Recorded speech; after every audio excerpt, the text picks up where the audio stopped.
multiple compliments on this hat today. I'm really self-conscious about wearing this hat. I'm not really a hat person. So when I put on a hat, again, you said this. I appreciate it. I appreciate the compliments. Sweet. Hi, everybody. Hi. Hi, Marika? Sweet. What's that? Yeah, hi.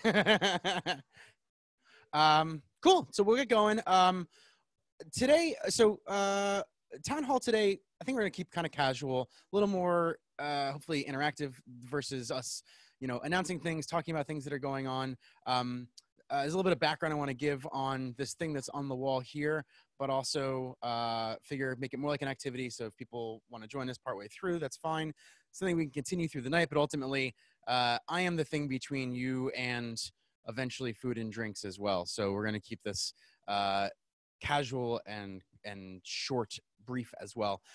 Before we get into that, I know we've got some new folks joining. Some folks. How many people is this your first Indy Hall town hall? A bunch of first timers. Yeah. Hi, everybody. So in that case, what we're going to start by doing is having everyone look around the room and find one other person that you haven't met before. Say hello, introduce yourself. And I'm going to give you an assignment before you get too far into it. Find out something about the person you're talking to. And then when we come back, you're going to introduce the person that you were talking to.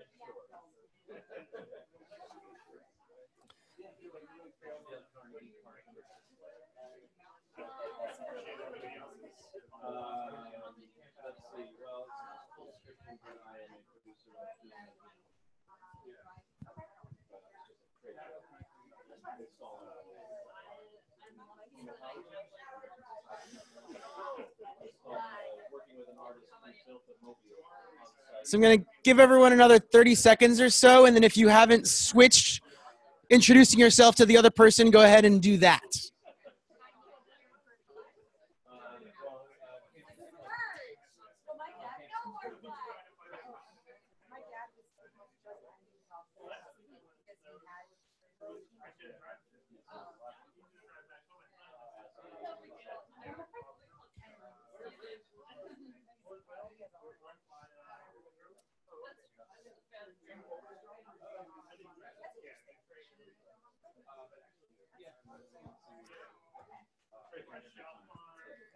All righty.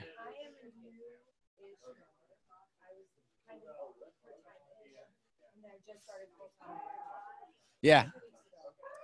Who can whistle? Just kidding. Just kidding. That's fine. It's fine. It's good. You did it. You did it. All right. Yeah. Yeah. It was awesome. Awesome.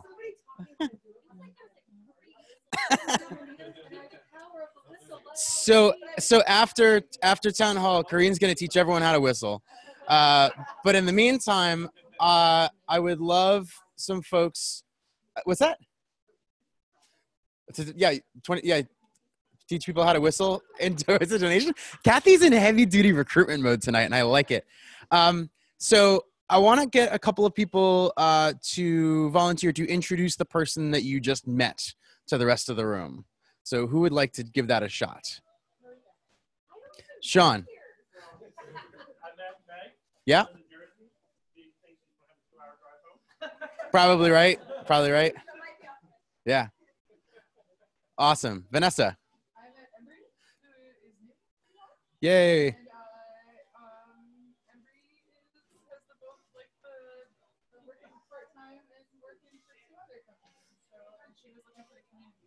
Awesome. We are good at that. Awesome. We're going to talk more about that in a minute. Who else would like to introduce the person that they were just talking to? Embry. Yeah.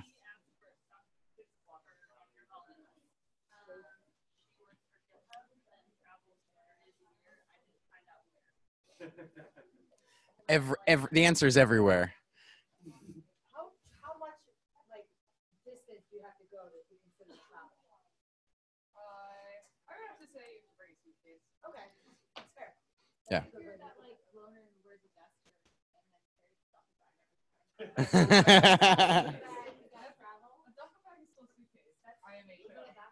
Let's do one or two more. Tim. Yeah. Marika from New Mexico also, from Las Cruces, and talk with Kathy, who is from my same town in New Mexico. Oh, get out. All, like, southern New Mexico. Awesome. Very cool. Love that. Silver City, right on. Silver City represent. We'll do one more. Kareen? So I met Drew, past tense and draw, and She feel Carnegie that he's been a member for about a year. And he comes in about one day a month because he also travels a lot. And he works at TV and film production. Sweet. Awesome.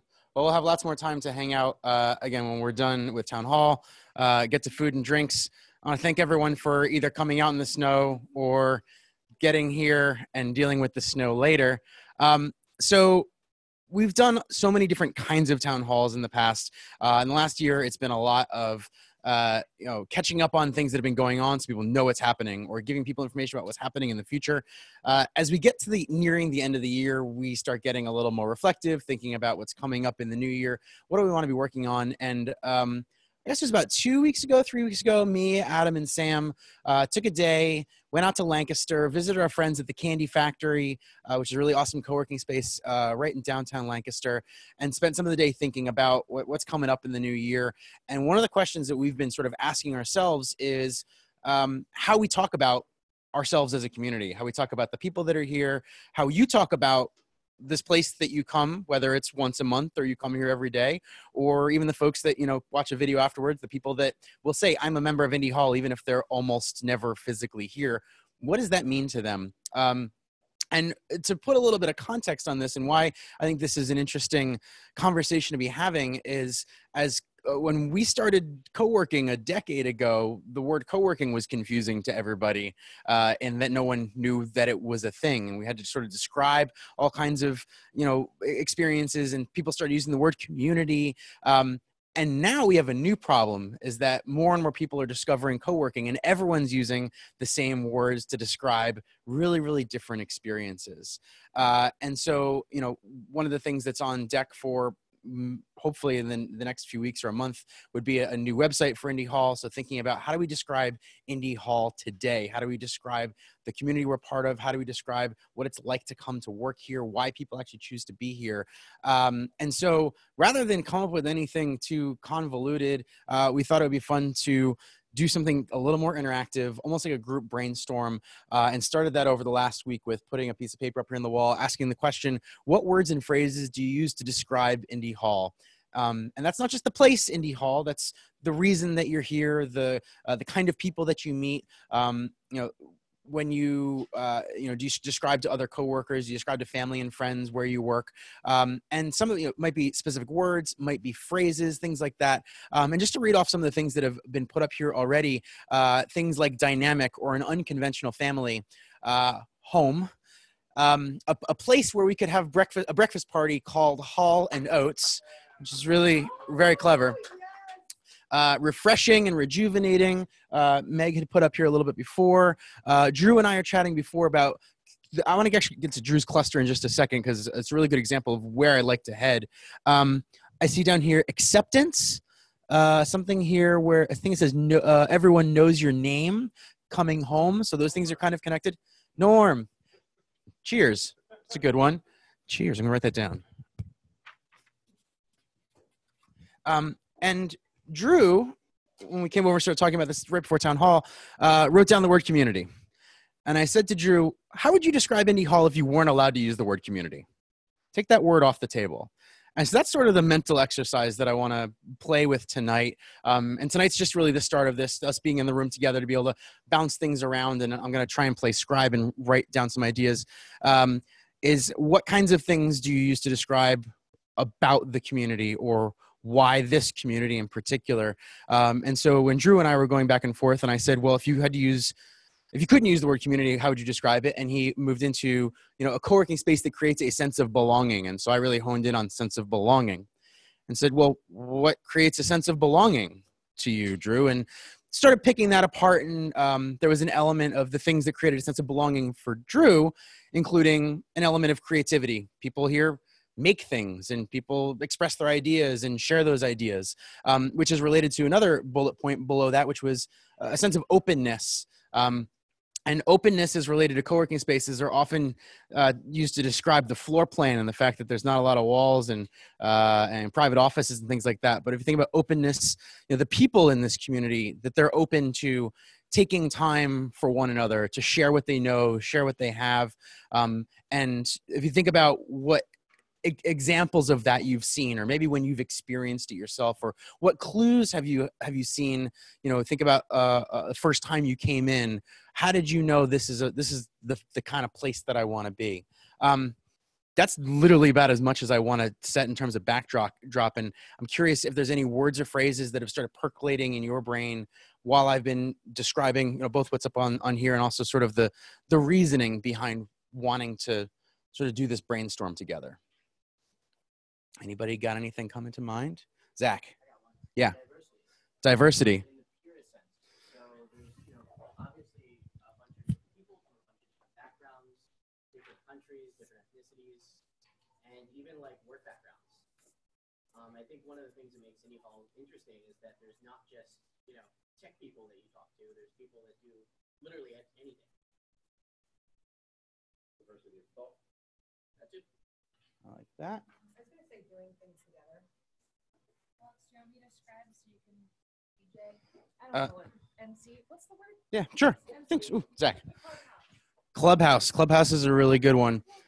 I want to actually be I want to do a little bit more of this like diving into. So if you throw one out, I might throw it back to you. You don't have to have an instant answer. If you do, like spit it out. There's no wrong answers here. But if you want to think on it for another minute, we can come back to you. I can play that game. So doing things together, common goals.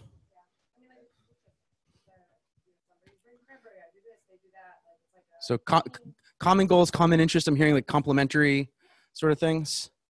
That clubhouse phrase is also voted as some of that WeWork promo is our clubhouse, which is a ping pong table that nobody uses. Yep. Yeah, and there's like a fine line between clubhouse and frat house, and we know because we've lived on both sides of that line. But clubhouse is good. So what? Look, when you say clubhouse, what is it about?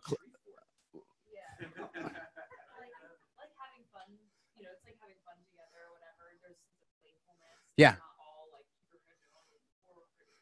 Yeah, playfulness is a really good one. I like that one a lot.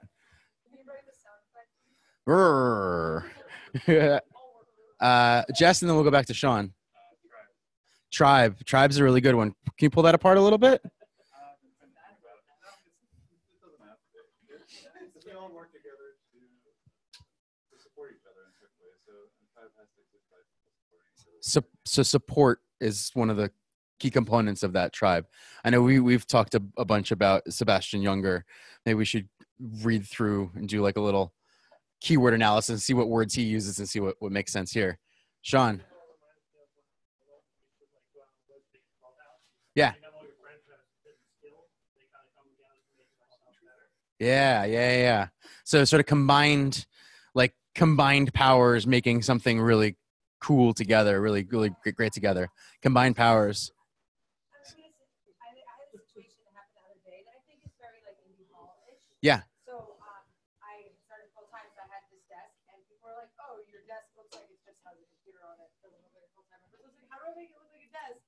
And then Jess and Jason helped me set up a monitor and like a keyboard, like we'll have a wireless mouse, and Jason gave me batteries for the wireless keyboard. That's just Yeah. It's her keyboard.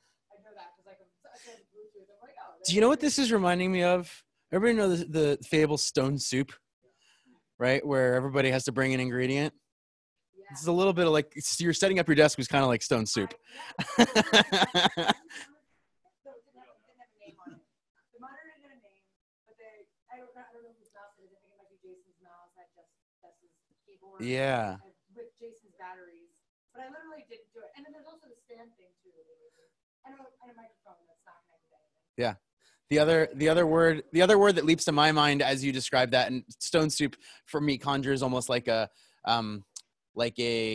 Three Little Pigs type backdrop, and so I imagine a village. And so like a village is another word that leaps to mind for me. Sean and Adam, did you have your hand up before? Okay. Chips in. I like that. That's good. Adam? I don't have a singular word for this. Phrases are allowed too. I'm always reminded of the people who become unjacked from the matrix. And the way that they separate from the system. Yeah. And get to be their actual selves. Yeah, well, that's probably not the word. What was it? I'm not ready to Yeah. David, what did you say? Oh yeah. The red, no, not that. Yeah, so like, yeah, being yourself, that makes a lot of sense. Yeah. A personal truth village. Done. Everybody drink. Tim. For me, what amazed me about this place is that like I've lived in rural areas my entire life. I've been a programmer for like over a decade, like working off of satellite connections, like in the middle of the woods. And this was the first place that I've been where I was around a lot of other like tech people and designers, and I got a really interesting like sense of community from finally like experiencing a large group of people that did what I did. Yeah. So there's a familiarity, and if I take the word familiarity and like-mindedness, this is for Tim and the room. Like-mindedness is another very common word that gets tossed around in co-working. What is it about like-mindedness that that is attractive to you, or how does it make you feel? Like for me, like-mindedness, there's a sense of comfort. A sense of belonging we already sort of have up here, but what other sort of feelings come from when you're like, oh, I found people that get me or that do similar sort of. Yeah. I trust people here. I got into an argument with Octavius because I had my money on my desk. He said he would never do that anyway. And I can do that here. I trust everyone. Yeah, trust. That's a good one. Yeah, Vanessa? Grown up grassroots. Unpack that for me a little bit.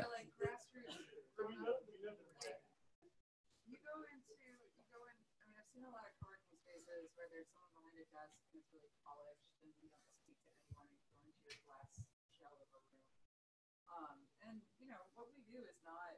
This is not clean. This is messy. Like this is a not completely like disinfected place where we have like protocols. Yeah. In fact, we had to do a lot of very intentional infecting of the building to make it make sense for us. That's I don't know what the opposite of, I guess yeah. Those places are just desperate. And maybe there's a copier and a secretary.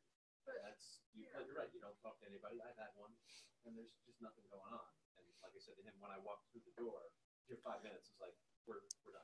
We're in. I live in a townhouse in West Philly, and it's like 2 steps more efficient than that. Yeah. So like messy. Yeah, efficient commune. Yeah. Messiness. Yeah, messiness is an interesting one because there's like I said before, there's a fine line between comfort and chaos, I think, in a lot of cases. And we walk that line. So we've lived extensively on both sides of it. But like, I don't know, another word that sort of comes to mind when you talk about there's not clear protocols. There's a little bit of like freedom. And it goes back to what Adam was saying about trust. There's the trust in individuals, but also like, I feel like I'm trusted to figure it out and do the right thing. Improvise is a good one. Yeah. Please. Which is an address for my heart because I left and went away for a while, but this is the longest that I've had a consistent address. Irrespective of buildings, like even. That's cool. An address for your heart. All right, Kathy, and then Troy, and then Sean, and then I'm gonna come back to Nicole, and then Mariah. Did you have your hand up?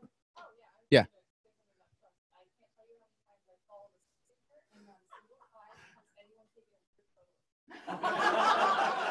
That you know of. No, I was kidding.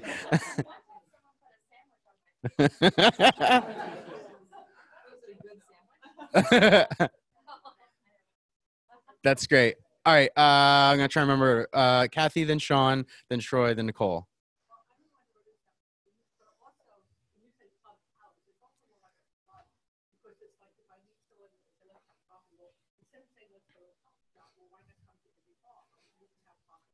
Yeah. And I know I met this guy through a, we both was an online activity, and we were talking about copyright and stuff. So he said, well, he's the member of this, and I'm in Indy Hall. So I said, all right, I'll go.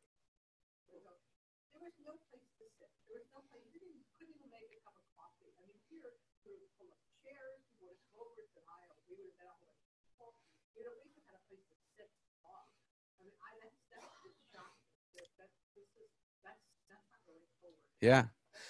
I think honestly, I mean, a place to sit and talk is like kind of underrated. Like it's a place where you can be comfortable. You don't have to worry about bothering other people. You're not talking over somebody. The music's not distracting you. The barista's not glaring at you to get out of the way. All those kinds of things. Yeah, a place to just talk, have a conversation. That's great. I like that a lot.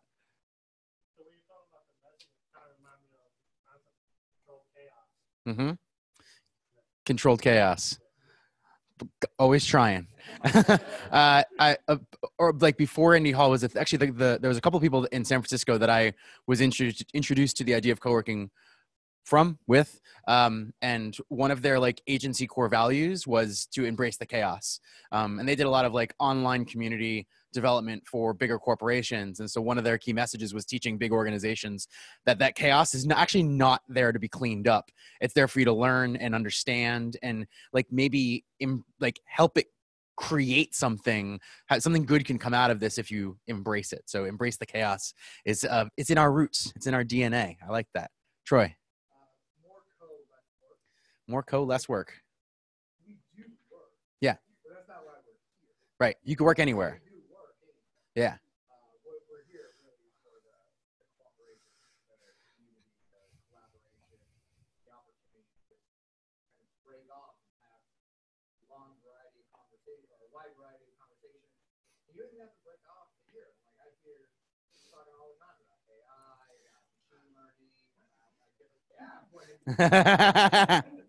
like just all sorts of stuff that I just find interesting, whether it's like in a passing way or more immersive way, and I can elect how I want to get into that particular conversation depending upon my mood, my workload, my general interest or knowledge on the topic. So it allows a lot of dynamic up there with dynamite state. Just does result in a lot of dynamic conversation. My day can be more fluid. Yeah. So more fluid, less routine. I like that. We have that? Choose your own adventure. That's good. The other thing that I was sort of picking out inside of there was like, so we were talking about sort of overhearing conversations. And there's definitely like, if I'm thinking about what would ever go on our website, like you can overhear what people are talking about is the creepy end of the spectrum that we want. We don't want that. But the sort of serendipitous nature, like you never know who you're going to sit next to. You never know what somebody's going to be talking about. That also reminds me of something that, I think when Zach was talking about diversity, another term is, and maybe it's worth pulling apart, multifaceted.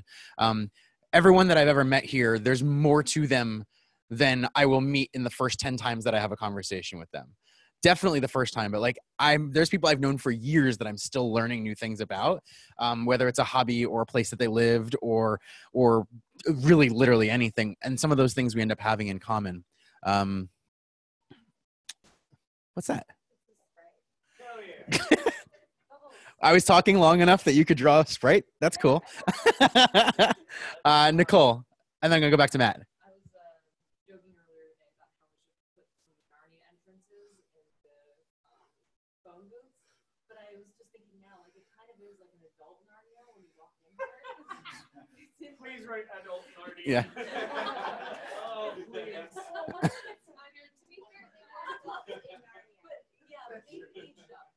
Yeah. But he's kind of in this building where it's like colonial pen, like, oh, what interesting thing could possibly be in there, right? And then you walk up and you're like, wearing, and then like, woo, lights and fun things and hammocks and like interesting conversations where we still go here. Yeah. So we already have Narnia. Yeah. We're all in Narnia. I love it when like whether it's Colonial Penn or other neighbors, this happened more when we first moved in. Like they walk up to the door. Also, I don't know if anybody's noticed, we are the only place in the entire building that leaves their door open all day long. That was probably the door is always open. Not literally, you get it. But to watch people walk up to the door and then stop as if there's a laser grid. And I'd be sitting up front just because I'd like being near the front. I'm like, you can come in. And people are like, really? Like, that's the craziest thing they've ever heard. It's really, I find that really fascinating. Yeah, I can grab, there's some seats you can fill in. Pull up here, Matt. Oh, yeah, so I got a lot. No doubt. What I've had thought for years is that, like, this is a place where everyone is special. And, there's so many boring people in the world, but a lot of people, like, get to this point where they get frustrated with their job. They're like, I know what I'm going to do. I'm going to stay in my pajamas all day, and I'm going to take drugs and drink. And then had that day. Like very special people who are like, you know what? I want to wake up early. I'm going to get dressed up, and I'm going to go into an office and be around people. And so, that's for me. It's like everyone here is a special person, and that's pretty much except for maybe one person. How I felt about it. And, now everybody's wondering if they're that person.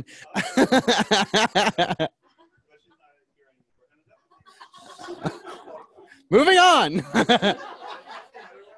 Yeah. I know it sounds stupid. It's like this like snowflake like thing, but like for me, like Indy Hall is like a safe space, where everyone can feel like comfortable being themselves, and I feel very comfortable being my like weird self here, or like and like especially with everything that's going on with like women in the workforce, I feel like it's great that women can come here and feel comfortable, like people of all walks of life can come here, and everyone is so loving and so accepting. It's great. So it's like a safe place, Cool. Do any women want to corroborate that? Yeah. Jess, and then Kevin, did you have your hand up? Just want to very publicly add that I think being in Indy Hall full time the last few weeks obviously kind of ruined working from home a bit. We will. That's it. We will ruin working from home for you. I like that. Can you unpack that a little bit? I guess just recalibrating what normal work environment is and raising the bar above what the actual experience would be at home. Yeah. Raising the bar. I like that. I think there's something that is in a bunch of the things that people said but we haven't used the word specifically. I think everyone here being good at what they do, whatever that is, and there's so many different things, is this interesting way of being challenged to be better at what you do. So it's a sort of like virtuous cycle of when you're surrounded by people that inspire you, you can't help but want to work a little harder to be a little better.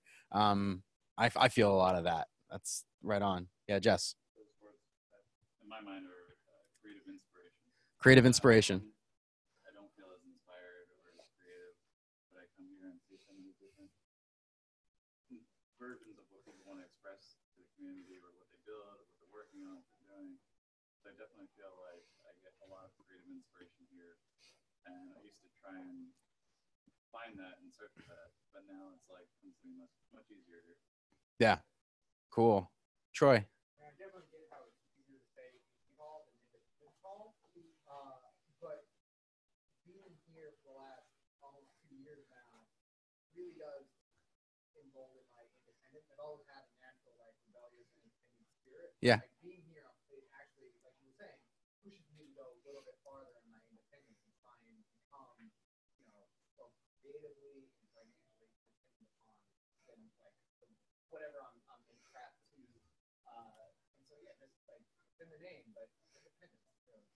I want to come back to that in a second. Kaylani, you had your hand up before.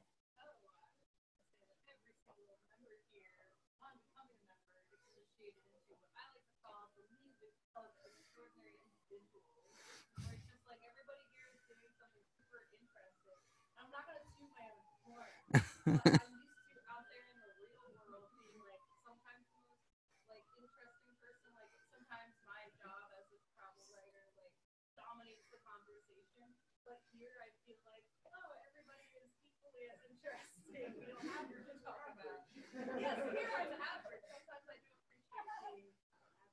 There's something in that. We had a member very early on who used to talk about Indy Hall, and the reason he loved it was very similar. He said, "You're never the smartest kid in the room," and like,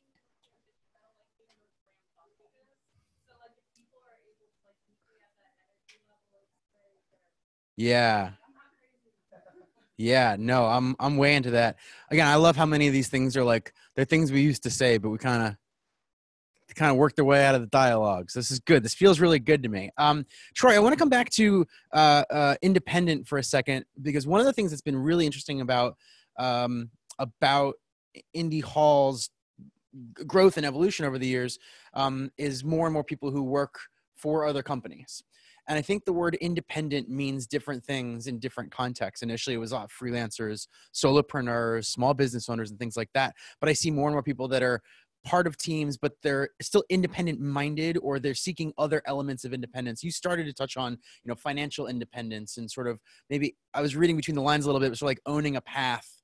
But I'm curious if you have any more you could dig into in that, and if anybody else wants to riff on what independent means to you in your work context or your life. I feel like that'd be kind of a cool way to wrap this up because we're getting close to food and drink time.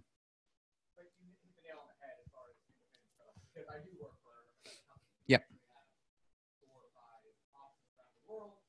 Whenever my boss comes in, he's always like enamored with the space, and he's like, "We need spaces like this for all the other offices because that sucks." Like I hate them. So like, there's that thread, but like Sean and I work together, but I don't want to speak for Sean, but like it is very much an independent mindset. It's about ownership over what you do every day. Yeah. And taking pride in that. And then I look at people like Jess, and he owns his own company, he has his own like, and I'm inspired by her, and I just want to be like able to say, you know what, like my tomorrow is mine and not someone else's. And being here and surrounded by people who also share that makes that dramatically less scary. My tomorrow is mine was excellent. And making things less scary is another part. Like you never are leaping off even if you're leaping off a building, there's someone else who's leaped before you, and they'll be like, worst case scenario, you scratch your knee, and yeah. So exactly. Cool. Anybody else? Erica, yeah. So we have 3 people here in my company at Indy Hall, and 2 of them were already members, right? They were like, well, like we're just, we want to support the space, and we want to provide space for our employees, and like it was natural because they're already here. Yeah. They want to stay here. They don't want to leave. Right. Right. Because all of these reasons they want to stay here. Yeah. And I've always wanted to become part of the space, and I haven't really been involved just because I'm kind of far away, and having other people here that I knew brought me into the space more. Mm-hmm. So I don't know. So like we're here and we're still here because we've been here. Right. Or, and we want to stay. We want to stay. Yeah. That's awesome. Mariah. Yes. Yeah, totally.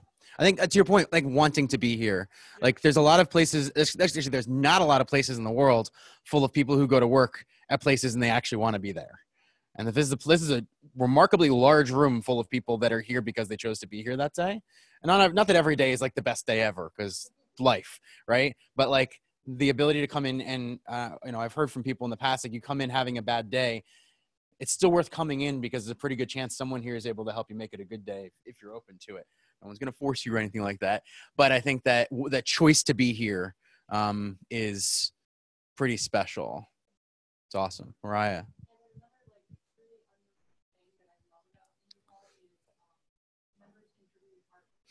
Mm-hmm.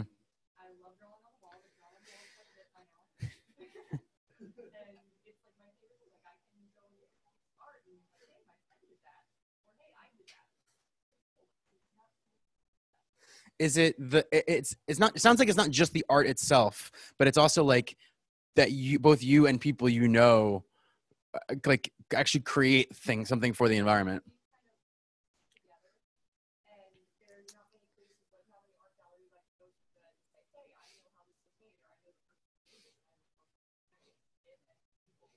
Yeah. Yeah. Almost a little like you value the art or the creative work, whatever it is, more when you care about the person and you got to see them. Because it's not just that they made that thing. Like anytime anyone's ever made something, like you grow and change as a person. So you get to see that person like change through that process as well. So that's really, really cool.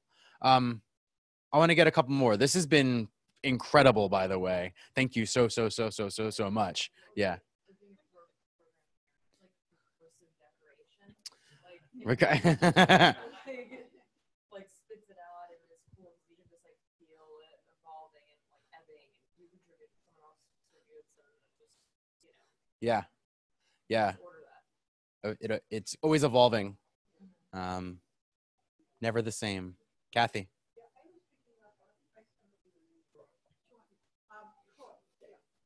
What you said about how it's changed you, and I think one thing that's changed is the data AI. Because like, you know, in so many environments that I've been in those meetings, and since I've been here, I've done my birthday party, which was world set records ever. We've done, if you were Accurate. there, we had the Christmas project, which is now the project of the annual, and Sean really encouraged our company to show it screen. And I have to really like kind of what do you call it when you have a moment that sort of crystallizes what we were over in. Moment of realization. Yeah, like there's a word. But we were over the other day when I was new, I was full time then.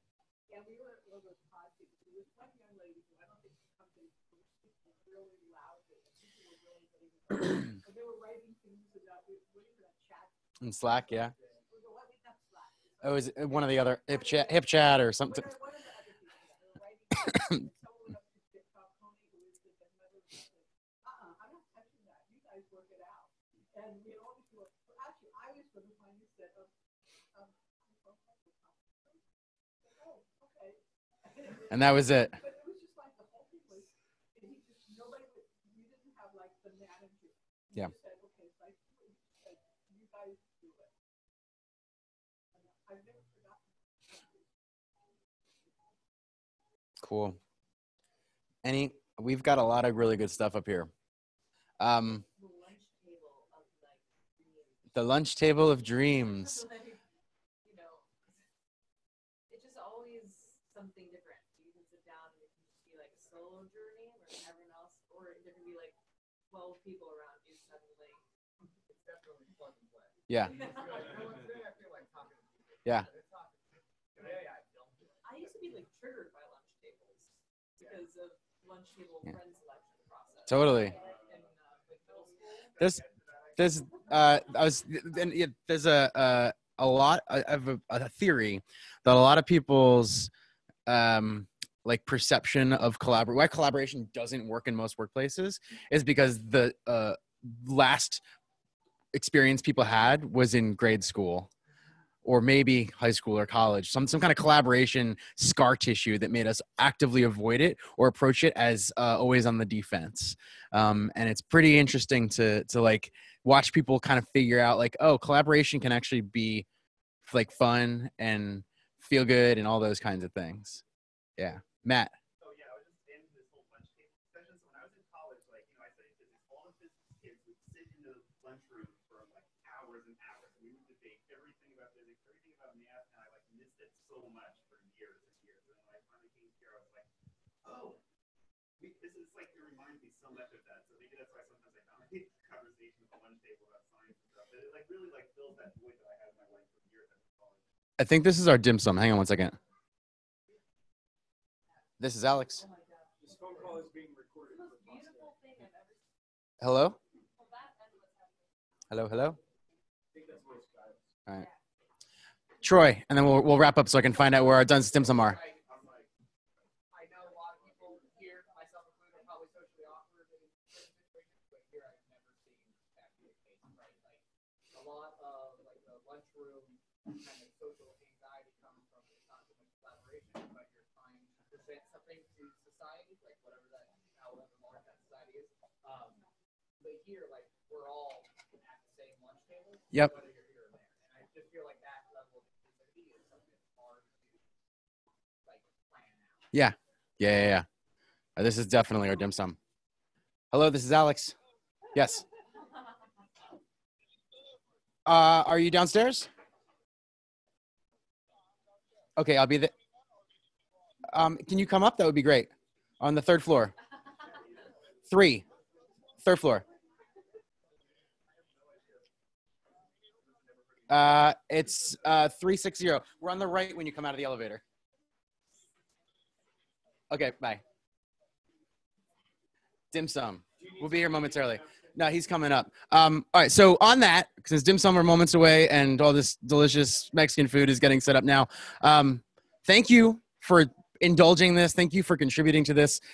This went even better than I could have possibly imagined. This is also not the end of this. I want to continue. I want to share what we've come up with here back on Group Buzz, continue brainstorming, continue riffing. I think we're going to pull some of like the recurring themes out of this and use it as continuing questions like, what does this word mean to you? What experiences have you had? So you've given us so much to work with here. This is awesome. Thank you very, very much. Give yourselves a round of applause. So do you want to do that? Because my brain's not there. I'm going to make sure that our dim sum gets here. Thank you, everybody.